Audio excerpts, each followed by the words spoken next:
Hey, this is Dutch with Teton Gravity Research. In today's episode, we're taking you into the field and showing you some of the tricks we use when filming action sports. So we're here in the backcountry on a mountain bike trail, and the idea for this shot is to have two mountain bikers come down the trail, and the first thing I want to do is set up the shot and compose it, and then from there, we'll focus, expose, and get everything else dialed to make this shot happen. I want the riders to be full frame around the turn. So this is looking pretty good. Let's adjust our settings. So for this setup, our frame rate is set to 24p, our shutter speed's at 1/50th of a second, and our ISO is at 100, which will keep the image noise-free. The final adjustment I need to make for the proper exposure is the aperture. This scene calls for an aperture of f10, giving a centered histogram and a nicely exposed shot. This f-stop also gives a large depth of field, meaning most of the frame is in focus.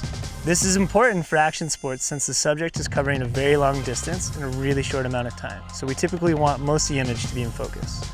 So for this shot, our main point of focus is on the final turn. So what I've done is I have the subject standing in so I can get a critical focus.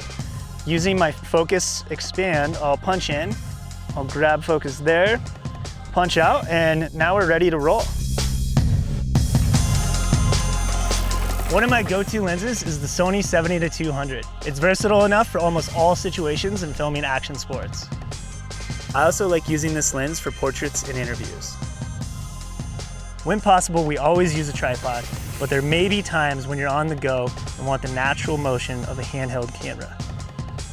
With Sony 4K lenses and cameras, there's an image stabilization feature called Steady Shot that ensures smoother handheld shots.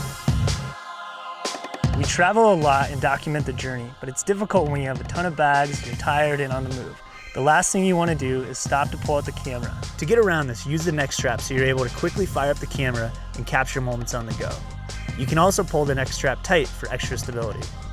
There's a couple things you need to know when choosing the correct lens. First, focal length, which is measured in millimeters, will guide you into the visual perspective of the lens. The lower the millimeter, the wider the visual perspective. The higher the millimeter, the closer your subject will appear in the frame. Matching Sony's 4K cameras with their lenses gives optimal image quality. Implementing these basic camera techniques, like when to use a tripod or when to go handheld and which lenses to use, all come together to build a compelling story. Join us in the next episode where we talk about storytelling with your Sony 4K camera.